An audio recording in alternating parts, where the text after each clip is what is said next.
الحمد لله نحمده ونستعينه ونستغفره ونؤمن به ونتوكل عليه ونعوذ بالله من شرور أنفسنا ومن سيئات أعمالنا من يهده الله فلا مضل له ومن يضلله فلا هادي له ونشهد أن لا إله إلا الله وحده لا شريك له ونشهد أن سيدنا وسندنا ومولانا محمدا عبده ورسوله أرسله بالحق بشيرا ونذيرا وداعيا إلى الله بإذنه وسراجا منيرا اللهم صل على محمد وعلى آل محمد كما صليت على إبراهيم وعلى آل إبراهيم وعلى آل إبراهيم إنك حميد مجيد اللهم بارك على محمد وعلى آل محمد كما باركت على إبراهيم وعلى آل إبراهيم إنك حميد مجيد حضرات علماء کرام، محترم بزرگوں، دوستوں، بھائیوں، ساتھیوں، عزیز طلباء و طالبات، میں سب سے پہلے تو ان طالبات کو جنہوں نے درس نظامی کا نصاب بھی مکمل کیا ہے، دورہ حدیث بھی مکمل کیا ہے اور بخاری شریف بھی مکمل کی ہے، ان تین تکمیلوں پر مبارکباد دوں گا۔ آج وہ بخاری شریف کا آخری سبق پڑھ کے اپنے درس نظامی کے نصاب کو بھی مکمل کر رہی ہیں، دورہ حدیث کو بھی مکمل کر رہی ہیں اور بخاری شریف کو بھی مکمل کر رہی ہیں۔ اللہ پاک ان بچیوں کو ان کا پڑھنا مبارک کرے اور ان کا پڑھنا ان کے لیے، ان کے والدین کے لیے، اہل خاندان کے لیے، ان کے اساتذہ کے لیے، مدرسہ کے منتظمین کے لیے، معاونین کے لیے، سب کے لیے، ہم سب کے لیے دنیا اور آخرت کی خیر و برکت کر دے۔ بیانات ہو رہے ہیں اور ہوں گے۔ مجھے بخاری شریف کی آخری روایت پڑھنی ہے اور اس کے بارے میں کچھ عرض کرنا ہے۔ بخاری شریف حدیث کی کتاب ہے، حدیث کی کتاب کے طور پر معروف ہے، لیکن بخاری شریف سے حدیث کی کتاب نہیں۔ عام طور پر ہم بخاری شریف کو حدیث کی کتاب کے طور پر پڑھتے ہیں۔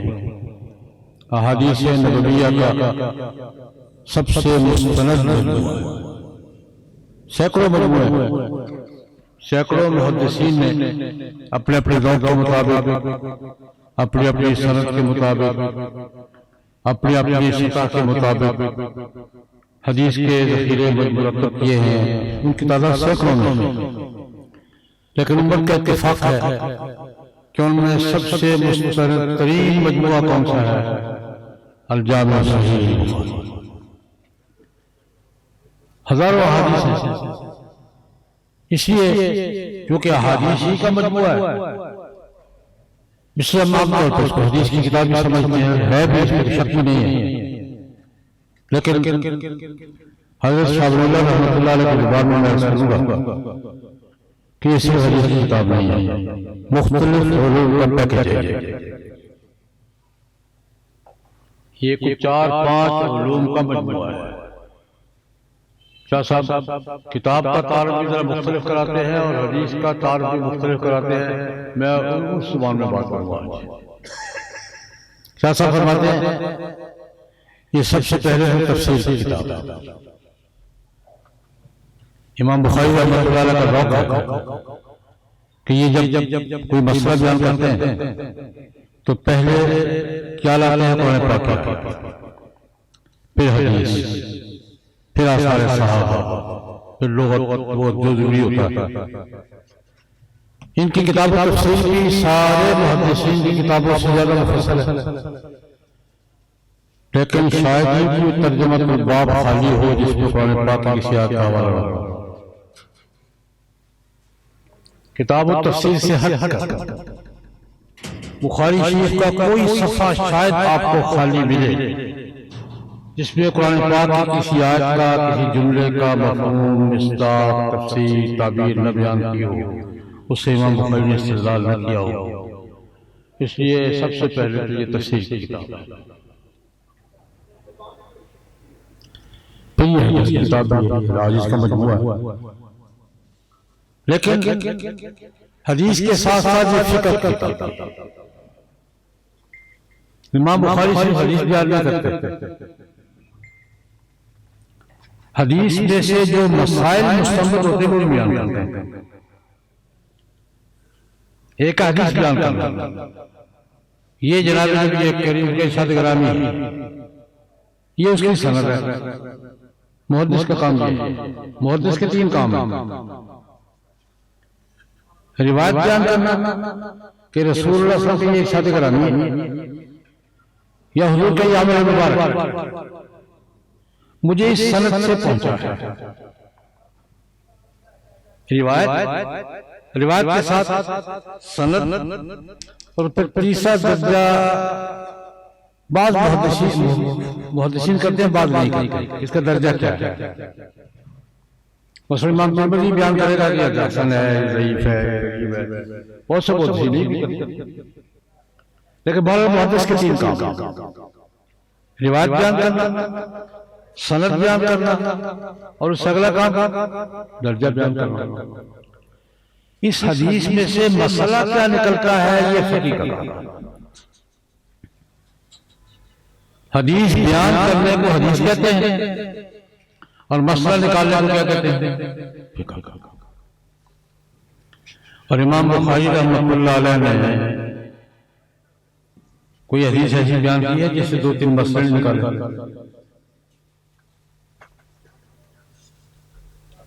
اس حدیث ایک حدیث سے 10 مسئلے، 5 سے مسئلہ بھی نکلتا ہے، یہ مسئلہ بھی نکلتا ہے، یہ مسئلہ بھی نکلتا ہے، یہ مسئلہ بھی نکلتا ہے۔ استدلال اور استخراج اور استنباط امام بخاری کا خاص ذوق،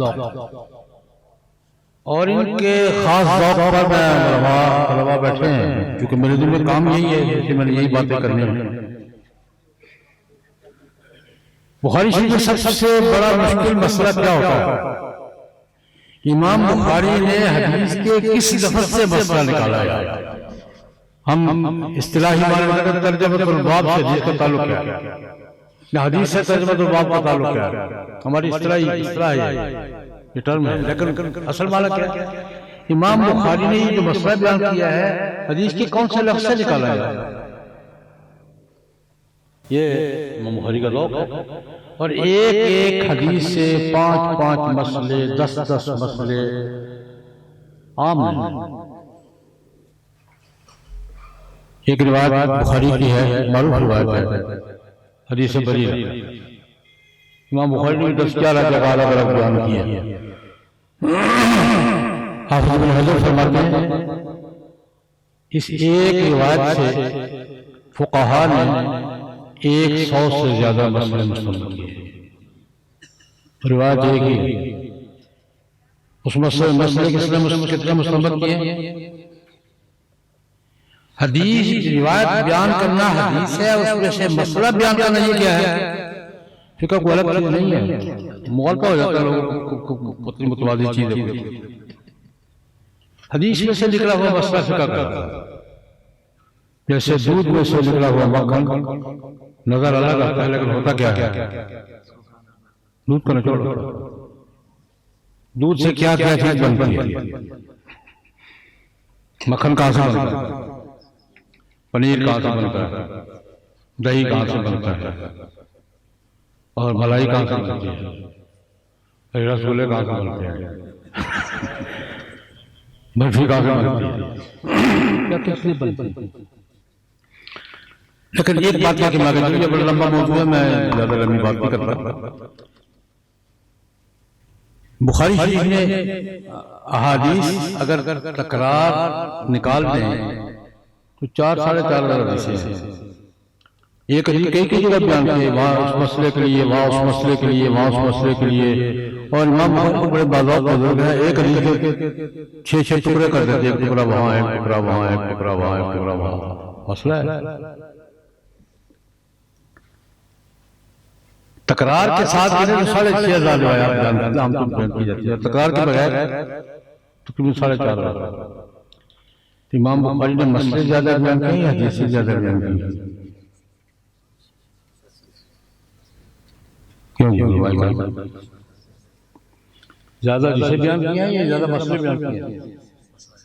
تو یہ فقہ کی کتاب ہے۔ بعض ایسے بھی بزرگ ہیں جو کہتے ہیں ہے ہی فقہ کی کتاب۔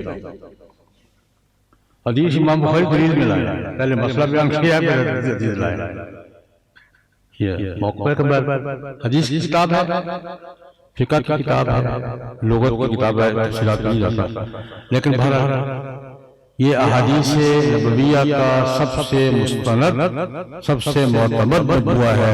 حضرت امام محمد بن اسماعیل بخاری رحمہ اللہ تعالیٰ نے بڑی محنت سے، بڑے ذوق سے، بڑے سفر کیے ہیں، بڑی مشقتیں اٹھائی ہیں۔ ایک بات حدیث کے حوالے سے کرنا چاہتا ہوں، وہ بھی شاہ ولی اللہ کی حدیث ہم کسے کہتے ہیں؟ حدیث کی تعریف کیا ہوتی ہے؟ جناب نبی کریم صلی اللہ علیہ وسلم کا قول، عمل، تقریر۔ حضور نے یہ فرمایا، یہ حضور نے کیا، یا حضور کے سامنے یہ ہوا، حضور نے پسند فرمایا، خاموشی کر دیں۔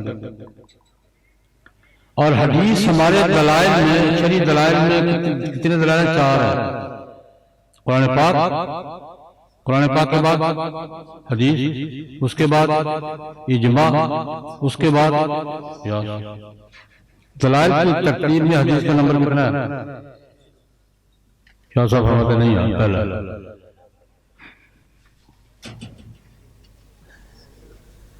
کیا صاحب فرماتے ہیں تمام علوم دینیہ کا سورس ہی حدیث، حدیث کے بغیر قرآن نہیں ملتا ہے۔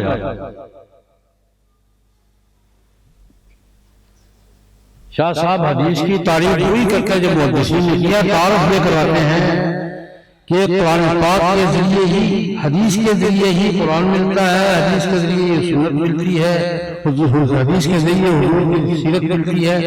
قرآن پاک تمام علوم دینیہ کا واحد سورس ہے حدیث۔ اس کی چھوٹی سی مثال ہے، قرآن پاک کی پہلی 5 آیات ہیں، کون سی؟ بسم اللہ الرحمن الرحیم، اقرأ باسم ربک الذی خلق، خلق الانسان من علق، اقرأ وربک الاکرم الذی علم بالقلم، علم الانسان ما لم یعلم۔ پہلی آیت 5 ہیں، یہ ایمان ہے، پکی بات ملی کہاں سے؟ سورس کیا ہے؟ ہمیں کس نے بتایا کہ یہ قرآن پاک ہے؟ قرآن پاک کی یہ 5 آیتیں، پہلی آیتیں ہمیں بتایا کس نے ہے؟ جبریل علیہ السلام آئے تھے یا میرے آپ کو موبائل پہ میسج آ گیا تھا؟ کس نے بتایا؟ سورس کیا ہے؟ رسول اللہ صلی اللہ علیہ وسلم نے فرمایا کہ میں غار حرا میں جایا کرتا تھا اور وہاں یہ واقعہ پیش آیا، مجھے فرشتے نے، جبریل نے یہ 5 آیتیں سنائیں، اور اس کے بعد مجھے قرآن رسول صلی اللہ علیہ وسلم خلق۔ واقعہ پہلے ہوا کہ آیتیں پہلے ہوئی؟ پہلے ہم واقعے کو مانا ہے کہ قرآن کو مانا ہے؟ واقعے کو کیا کہتے ہیں؟ غار حرا کا واقعہ کیا ہے؟ حدیث۔ نتیجے میں 5 آیتیں کیا ہیں؟ قرآن۔ بعض دوست کہتے ہیں میں سب قرآن پاک تو مان لیا، حدیث ماننی بھی ضروری ہے۔ میں ان سے کہا کہ میرے بھائی قرآن پاک کے بعد نہیں، قرآن سے پہلے حدیث پہ ایمان لانا ہے۔ حدیث پہ ایمان ہوگا تو قرآن پہ ہوگا، حدیث پہ نہیں ہوگا تو قرآن پاک کے ایک لفظ پہ ایمان ممکن نہیں ہے۔ قرآن پاک کی ایک آیت پر ایمان ممکن نہیں اگر حدیث پر ایمان نہیں. قرآن پاک کی کون سی آیت ہے، کون سا جملہ ہے جو رسول اللہ صلی اللہ علیہ وسلم کے بغیر ملا ہے اور رسول اللہ کے لیے ملا، اس کو کیا کہتے ہیں؟ حدیث. ایک چھوٹی سی بات اور قرآن پاک سب سے پہلے کتابی شکل میں کس نے لکھا تھا؟ لکھوایا کس نے تھا؟ تجویز کس کی لکھا کس نے؟ تحریر کی حضرت عمر. تحریر کس کی تھی؟ حضرت عمر رضی اللہ عنہ کی. درخواست پیش کی کس کی خدمت میں؟ حضرت صدیق اکبر کے حضرت لکھوا دیں. انکار کیا نہیں لکھواتا تھا، اصرار کیا نہیں لکھوا دیں، مہربانی لکھوا دیں، ضرورت ہے. حضرت صدیق اکبر نے فیصلہ کیا. لکھوایا کس سے؟ زید بن حارثہ سے رضی اللہ عنہ. حضور کے کاتب تھے، چیف سیکرٹری تھے، سب سے بڑے کاتب ہوئی تھی. اس کے اسباب مختلف ہیں. زید بن حارثہ نے حضرت زید بن ثابت انصاری رضی اللہ تعالیٰ عنہ نے حضرت صدیق اکبر کے حکم پر قرآن پاک پڑھا. کسی بخاری میں بڑے لمبی روایت لکھا، کہتے میں نے لیا کہا تھا. میں یہ بات کہہ رہا ہوں، کہتے میں تو حافظ تھا ہی، لیکن میں نے حضرت صدیق اکبر سے مشورہ کیا کہ انسان ہوں یا بھول سکتا ہوں. انسان ہوتا ہے، بھول سکتا ہوں. میں نے حضرت صدیق اکبر سے مشورہ کیا کہ میں نے یہ طے کیا ہے کہ قرآن پاک کی جس آیت پر میرے سوا کم از کم وہ 2 گواہ ملیں گے جو یہ کہیں کہ یہ آیت جو تم پڑھ رہے ہو ہم نے بھی رسول اللہ سے ویسے ہی سنی ہے، تب لکھوں گا. گواہی کا کم سے کم کیا ہے؟ یا 2. ہمارے میں نے طے کر لیا، صدیق اکبر سے مشورہ کر لیا کہ جو آج مجھے یاد ہے ترتیب، جگہ، صورت، لیکن کم از کم 2 اور صحابی گواہی دیں گے کہ یہ آیت ہم نے بھی ایسے ہی سنی ہے، تب لکھوں گا، ورنہ نہیں لکھوں گا. ٹھیک ہے، اور مجھے پہ اتفاق ہو کہ مجھے 6 مہینے کسی کے سینے سے ملی، کسی کے گتے سے ملی، کسی کے پتھر سے ملی، کسی کی ہڈی سے ملی. کسی ہڈی پہ لکھا ہوا ہے، کسی نے پتھر پہ لکھا ہوا ہے، کسی نے کھال پہ لکھا ہوا ہے، کسی نے پتھر پہ لکھا ہوا ہے. وہ ڈھیر اکٹھا ہو گیا. اس سے سنا، اس سے سنا، اس سے پوچھا، اس سے لیا، اور سب کو ٹیلی کر مقابلہ کر کے جمع کر لیا. کہتے سارا جمع ہو گیا. 6 مہینے مجھے لگے، سارا جمع ہو گیا. 2 آیتوں پر آ کر گئے پھنسا. سارا میری ترتیب کے مطابق 2 2 3 3 4 4 گواہ ملتے گئے، میں لکھتا گیا. 2 آیتوں پر آ کر معاملہ گڑبڑ ہو گیا. ایک گواہ مل رہا، دوسرا نہیں مل رہا. لقد جاءکم رسول من انفسکم عزیز علیہ ما عنتم، یہ سورہ یونس کی آخری آیت ہے. 2 آیت اور ایک آیت سورۃ الاحزاب کی، من المؤمنین رجال صدقوا ما عاهدوا اللہ علیہ فمنهم من قضى نحبه ومنهم من ينتظر. یہاں کر ایک گواہ ملا، دوسرا مل رہا. بہت طرح کیا، کوئی ایک اور ملے تو میں لکھوں. میرا فارمولہ متصل ہو رہا، میرا میرٹ متصل ہو رہا. کیا متصل ہو رہا ہے؟ میرٹ متصل ہو رہا. نہیں میں نے جا کر رپورٹ پیش کر دی حضرت صدیق اکبر کی خدمت میں. حضرت کو سارا کام ہو گیا الحمدللہ. ہمارا جو آپس میں طے ہوا تھا اس کے مطابق سارا قرآن پاک میں نے سن کے لکھ لیا ہے. 2 آیتوں پہ آ کر بات پھنس گئی ہے کہ گواہ ایک مل رہا ہے، دوسرا بہت تلاش کریں گے جو یہ کہے کہ یہ آیت میں نے بھی حضور سے جو نہیں ملی. اچھا وہ ایک کون ہے؟ جو خزیمہ بن ثابت. یہ خزیمہ وہی تو نہیں ہے جس کی گواہی کو حضور نے 2 گواہوں کے کام قرار دیا تھا. یہ وہی ہے، ہو گیا کام. یہ وہی جو شہادتین ہے. ایک کیس میں رسول صلی اللہ علیہ وسلم نے خزیمہ کی، ایک خزیمہ کی گواہی کو 2 گواہیوں کا کام قرار دیا. جیسے بندہ ایک ہوتا ہے، ووٹ 2 ہوتے ہیں. ہمارے کشمیری بھائی یہاں بھی دیتے ہیں، وہاں بھی دیتے ہیں. بندہ ایک ہوتا ہے، دو ہوتے ہیں، دنیا میں نظام چلتا ہے، بندہ ایک ہے گوئیاں دو ہیں۔ اور کاسٹنگ ووٹ کیا ہوتا ہے؟ میٹنگ میں ووٹ برابر ہو جائے تو صدر کا ووٹ کیا ہوتا ہے؟ Casting double vote. خیر میں نے یہ بات کہی ہے، میں یہاں بھی سمیٹ رہا ہوں بات کو، میں نے بنیادی طور پر بات یہ کی ہے کہ حدیث رسول حضرت شاہ ولی اللہ رحمۃ اللہ علیہ جب اس کا تعارف کرواتے ہیں تو یہ کہتے ہیں کہ دین کی کوئی بات بھی حدیث کے بغیر ملتی، نہ قرآن حدیث کے بغیر ملتا ہے، نہ سنت حدیث کے بغیر ملتی ہے، نہ قرآن کا معنی حدیث کے بغیر ملتا ہے، نہ رسول اللہ کے حالات حدیث کے بغیر ملتے ہیں۔ یہ واحد سوئن عمدۃ العلوم الیقینیۃ وراسہا ومبنی الدینیۃ واساسہا ہوا علم الحدیث النبوی الشریف۔ میں اس لیے عرض کر رہا ہوں کہ حدیث کو دین کی بنیاد سمجھ کے پڑھیں۔ طالبات سے بات کر رہا ہوں، بخاری شریف پڑھیے طالبات سے، ماشاءاللہ ہمارے اچھے زمانوں میں، ہمارے اچھے خیر القرون قرآن پاک کی، حدیث کی اور فقہ کی علماء میں جس طرح مرد ہزاروں کی تعداد میں تھے، عورتیں بھی سینکڑوں، حدیث کے 6 سب سے بڑے راوی بھی ہیں، ان میں ایک عورت ہے، کون ہے؟ حدیث رسول کے سب سے بڑے 6 راوی بھی ہیں، ان میں خاتون ہے، کون ہے یہ؟ ام المؤمنین حضرت عائشہ رضی اللہ عنہا۔ صحابہ کرام کے 7 بڑے مفتیوں میں سے ایک مفتی ہے حضرت عائشہ، مفتی عظمیٰ، یہ مفتی اعظم ہوتا ہے امت کی علی الاطلاق مفتی عظمیٰ کون ہے؟ ہم حضرت عائشہ رضی اللہ عنہا، اور صرف فتویٰ دیتی تھی، مزے کی بات ہے، بچیوں سے بات کر رہا ہوں، کسی بچیوں کو حوصلہ دینا چاہتا ہوں، صرف فتویٰ نہیں دیتے تھے، اپنے معاصر مفتیوں کے فتوے پر نقد کرتے تھے، غلط ہے میرا فتویٰ یہ ہے، چلتا تھا، اس سے کیا اپنے معاصر کون تھے؟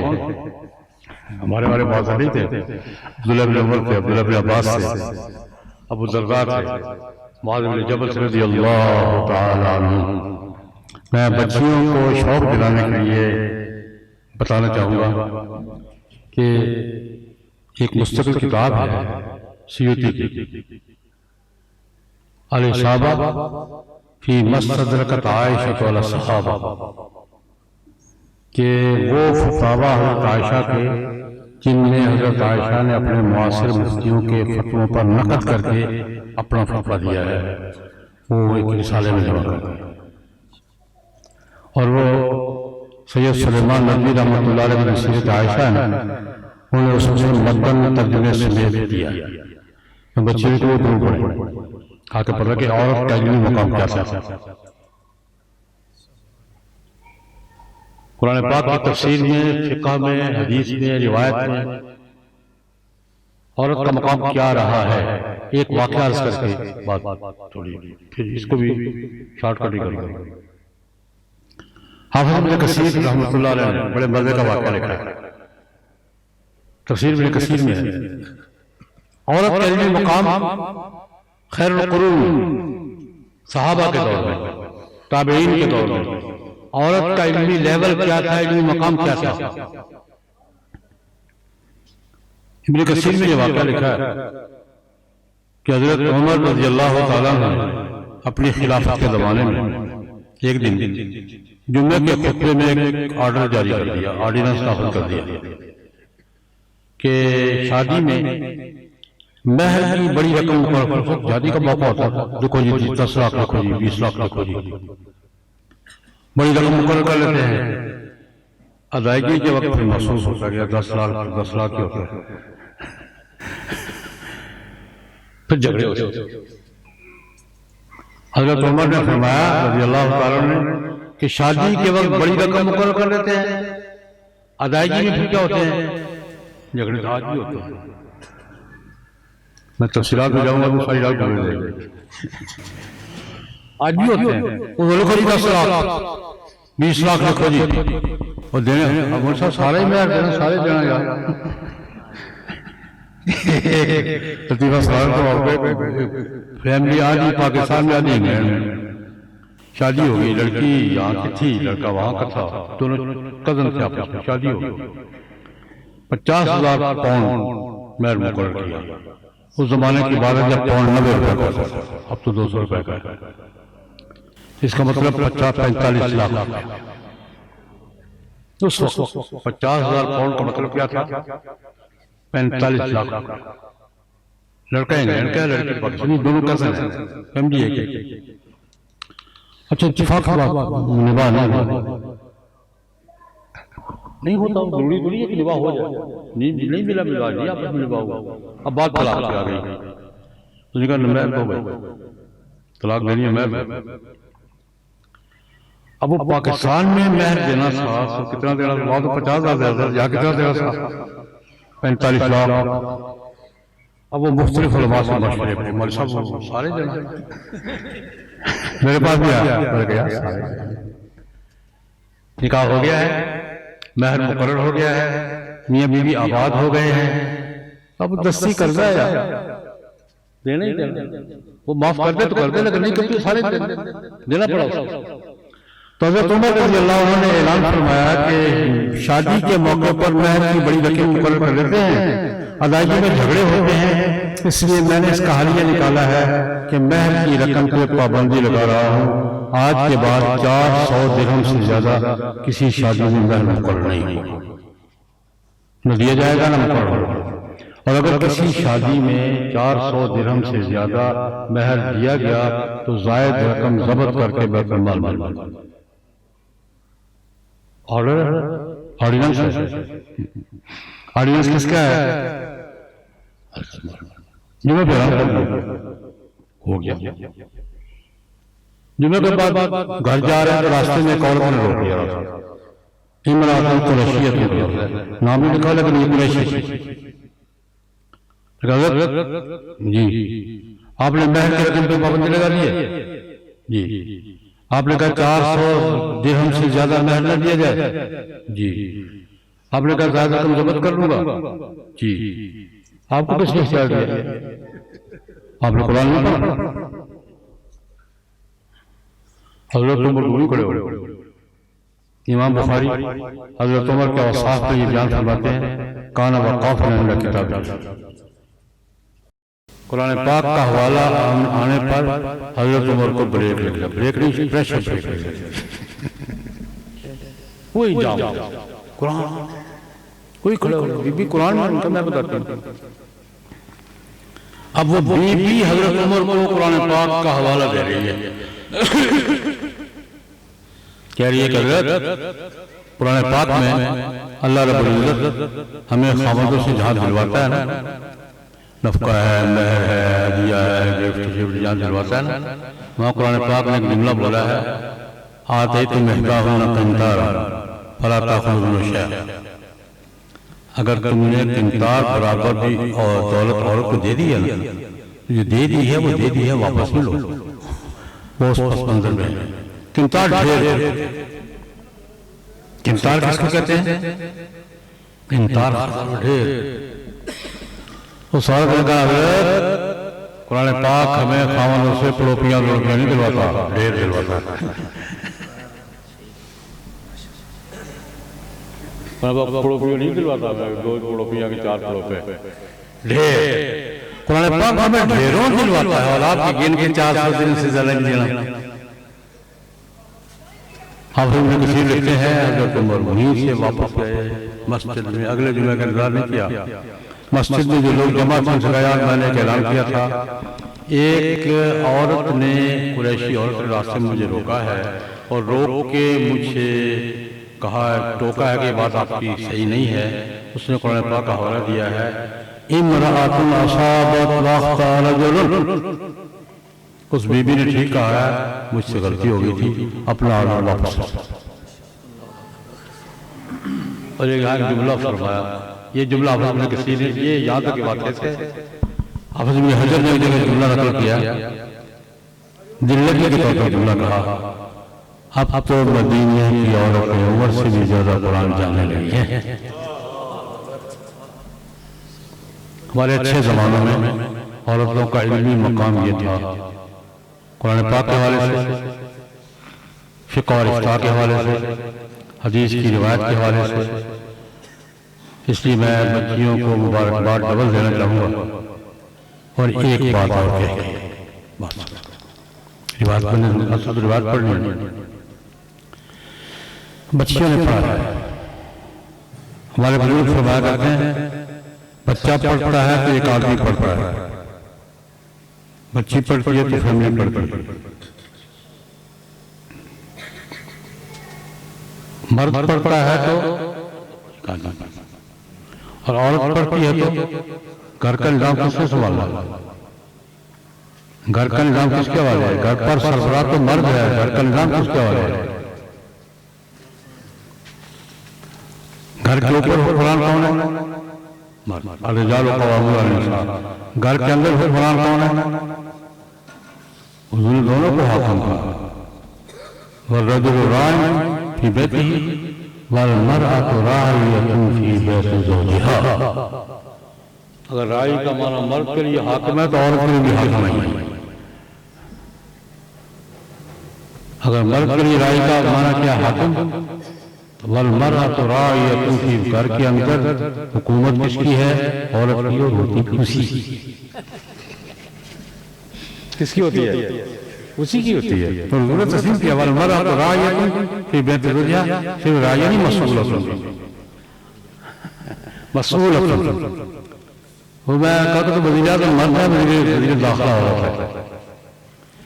یہ میں بچوں سے یہ بات اس لیے کہنا چاہ رہا ہوں کہ یہ علم جو آپ نے حاصل کیا ہے اس کو مسلسل استعمال میں رکھیں گی تو یہ علم تمہارے بھی کام آئے گا خاندان کے کام بھی آئے گا.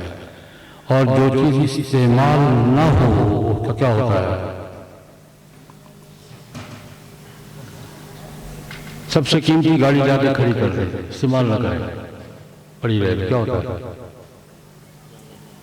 کوئی مشین بھی لا کے قیمتی سے قیمتی مشین لا کے رکھ دیں استعمال نہ کریں تو کیا ہوتا ہے علم نہیں ہے. علم استعمال ہوگا تو پالش ہوتا رہے گا. اس لیے میں بچیوں کو یہ بات سنانے سے پہلے بطور نصیحت کی بات کرنا چاہوں گا کہ آپ اپنے ذمہ لگا لیں کہ ہم نے یہاں بھی اللہ پاک آپ کا نصیب اچھا کرے آپ کی قسمت اچھی کرے آپ کا نصیب اچھا کرے اچھے اونچے گھرانے آپ کو نصیب فرمائے اچھا ماحول نصیب فرمائے. لیکن یہ آج بخاری شریف کا آخری سبق پڑھتے ہوئے اپنے دل میں یہ بات بٹھا لیں کہ ہم نے جہاں بھی ہوں جس موقع پر بھی ہوں ہم نے قرآن پاک اور حدیث کی تعلیم کے ساتھ اپنا تعلق قائم کرنا ہے. پھر تو یہ فائدہ دے گا آپ کو بھی اور آپ کے ماحول. اس کے بعد روایت پڑھنے سے پہلے میں ایک تحفہ بچیوں کو دے رہا ہوں. آپ کے استاد محترم نے آپ کو اپنی سند بتائیے سند کے بغیر روایت ہوتی تھی. روایت کے لیے سند ضروری ہے. آپ کے استاد محترم نے اپنی سند بتائی ہوگی لکھوائی ہوگی نہیں لکھوائی تو لکھ رہے ان سے پوچھیں آپ سند لکھوائے ہیں. امام بخاری تک امام بخاری آ گیا ایک سند الحمدللہ مجھے 8-10 بڑے محدثین سے روایت حدیث کا شرف حاصل ہے. ان میں سے ایک روایت میں ایک عظیم محدثہ خاتون آتی ہیں. اس لیے جب بچوں کے سامنے روایت پڑھتا ہوں تو اس سند سے پڑھتا ہوں اس سند کا ذکر کر دیتا ہوں. ہمارے شیخ تھے مکہ مکرمہ میں الشیخ ابو الفیض محمد یاسین الفازانی المکی الشافعی. انڈونیشیا کے تھے مکہ مکرمہ میں زندگی گزاری وہاں دارالعلوم دینیہ کا مدرسہ تھا. بخاری پر 100 سال سے زیادہ عمر پائی ہے ساری زندگی حدیث پڑھی. تو مجھے ان سے الحمدللہ مشافہ وہ شاگرد تھے الشیخہ امت اللہ محدثہ دہلویہ. شیخ امت اللہ امت کی عظیم محدثات میں سے اپنے وقت کی سب سے بڑی محدثہ تھی. جن کی شاگردی پر مولانا یوسف نوری فخر کرتے تھے، بڑے فخر سے لکھا کہ مجھے اماں جی سے روایت ہے جس کی اجازت کا شرف ہے۔ جن کی شاگردی پر فخر کرتے تھے حضرت درخواست تھی، جن کی شاگردی کا فخر کے ساتھ ذکر کرتے تھے قاری مجیب صاحب رحمۃ اللہ علیہ، شیخ ہزاری بہت ان کی شاگرد تھے۔ یہ شیخ رحمۃ اللہ شاہ عبدالغنی محدث دہلوی کی بیٹی بھی ہیں، شاگرد بھی ہیں، جانشین بھی ہیں۔ وہ روایت کرتے ہیں شاہ عبدالغنی سے، وہ روایت کرتے ہیں شاہ محمد اسحاق دہلوی رحمۃ اللہ علیہ سے، وہ حضرت شاہ عبدالعزیز سے، وہ حضرت شاہ ولی اللہ سے۔ اس میں واسطے کم ہیں، باقی سندوں کی بنسبت تقریباً 3 واسطے کم ہیں، دوسرا شیخ رحمۃ اللہ درمیان میں آتی ہے۔ تو میں سند پھر بیان کر کے آپ کو روایت پڑھوں گا۔ میں بخاری شریف روایت کرتا ہوں اس سند کے مطابق الشیخ محمد یاسین الفازانی المکی الشافعی سے، وہ روایت کرتے ہیں الشیخہ امۃ اللہ محدثہ دہلویہ سے، وہ روایت کرتے ہیں اپنے والد محترم حضرت شاہ عبدالغنی محدث دہلوی رحمۃ اللہ علیہ سے، وہ روایت کرتے ہیں حضرت شاہ محمد اسحاق محدث دہلوی رحمۃ اللہ علیہ سے، وہ روایت کرتے ہیں اپنے نانا جی حضرت شاہ عبدالعزیز محدث دہلوی رحمۃ اللہ علیہ سے، وہ روایت کرتے ہیں حضرت شاہ ولی اللہ محدث دہلوی رحمۃ اللہ علیہ سے۔ آگے پھر سند مذکور ہے، تو یہ سند سامنے رکھ کر میں روایت کرتا ہوں۔ روایت توجہ سے سن لیں، اصل تو روایت ہی ہے، باقی تمیدی بات رضائی۔ اصل سبب پر روایت سننا اور روایت سنانا ہوتا ہے۔ توجہ کے ساتھ روایت سن لیں، میں پڑھ دیتا ہوں۔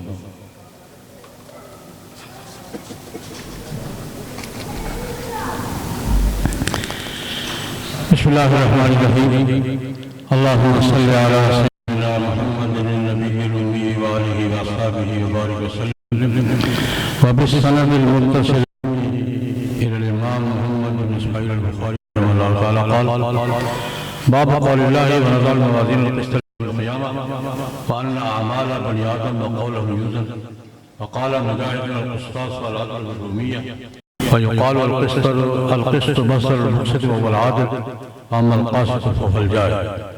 حدثنا أحمد بن أشكابة قال حدثنا محمد بن فضيل عن عمارة بن القعقاع عن أبي زرعة عن أبي هريرة رضي الله تعالى عنه قال قال النبي صلى الله عليه وسلم كلمتان حبيبتان إلى الرحمن خفيفتان على اللسان ثقيلتان في الميزان سبحان الله وبحمده سبحان الله العظيم۔ عن أبي هريرة رضي الله تعالى عنه قال قال النبي صلى الله عليه وسلم كلمتان حبيبتان إلى الرحمن خفيفتان على اللسان ثقيلتان في الميزان سبحان الله وبحمده سبحان الله العظيم، أو كما قال صلی اللہ علیہ وسلم۔ صرف ایک بات ہوا، یہ امام بخاری نے یہ روایت کیوں لایا ہے؟ یہ ایک غلط عقیدے کی تردید ہے۔ یہ غلط عقیدہ چل پڑا تھا، اس غلط عقیدے کی تردید ہے۔ امام بخاری کی پہلی کتاب کتاب الایمان ہے، آخری کتاب کتاب التوحید ہے۔ کتاب کا آغاز کہاں سے کیا ہے؟ کتاب الایمان سے، ایمانیات بیان کی ہے۔ کتاب کا اختتام کہاں پہ کیا ہے؟ کتاب التوحید ورد علی الجہمیہ وغیرہ۔ پہلی کتاب میں عقائد بیان کیے ہیں، آخری کتاب میں تعبیرات بیان کی ہیں۔ پہلی کتاب میں کیا کیے ہیں؟ ایمانیات، یہ ایمان ضروری ہے، اس پر ضروری ہے، اس پر ضروری ہے، یہ ایمان کا حصہ ہے، یہ ایمان۔ اور آخری کتاب میں کیا کیا ہے؟ عقائد کی جو غلط تعبیرات کچھ لوگوں نے اختیار کر لی تھی ان کا رد کیا ہے۔ عقیدے کی تعبیر صحیح یہ ہے۔ اور جو بات میں توجہ دلانا چاہوں گا بچیوں کو بھی اور سب حضرات کو، کہ عقائد میں بھی امام بخاری کے استدلال کی بنیاد کیا تھی؟ قرآن پاک، حدیث، آثار صحابہ، آثار تابعین۔ یا اہل سنت کا دائرہ استدلال ہے یہ۔ ہم جب بھی دلیل لائیں گے کہاں سے لائیں گے؟ قرآن پاک سے دوسرا حدیث و سنت سے، اور یہ اسٹاپ نہیں ہو جائے گا۔ اس کے بعد کیا ہوگا؟ آثار صحابہ، اور خالی صحابہ نہیں، تابعین۔ یہ اہل سنت کا دائرہ استدلال ہے، قرآن پاک، حدیث و سنت، آثار صحابہ، آثار تابعین۔ امام بخاری نے عقائد کا اثبات بھی اس سے کیا ہے، تعبیرات کا اثبات بھی اس سے کیا ہے۔ یہ بات میں کیوں کہہ رہا ہوں؟ آج یہ بات عام طور پہ کہہ دی جاتی ہے، کوئی بات عقیدے کی ہو نا، ورنہ قرآن میں ہے، یہ قرآن میں دلیل ابھی چھوڑو، پتہ نہیں کہاں سے لازم کر دیا گیا کہ عقیدہ قرآن میں ہوگا تو عقیدہ ہوگا، ورنہ نہیں ہوگا۔ آپ کہیں بات کریں کہ کوئی پڑھا لکھا آپ کو ٹوک دے گا، بولے قرآن میں ہے یہ نہیں ہے، چھوڑیں۔ یہ پتہ نہیں کہاں سے گمراہی آ گئی کہ عقیدہ قرآن سے ہی لیں گے، قرآن سے ہٹ کر کہیں سے عقیدہ نہیں لیں گے۔ امام بخاری نے کتاب الایمان میں بھی، کتاب التوحید میں بھی، دونوں کتابوں میں عقائد اور ان کی تعبیرات میں 4 دلائل الگ الگ بیان کیے ہیں، اور چاروں سے استدلال کیا ہے، چاروں سے استدلال کیا ہے۔ جس طرح عقیدہ قرآن پاک سے ثابت ہوتا ہے، حدیث سے بھی۔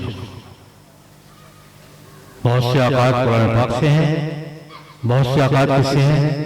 حدیث و سنت سے بھی۔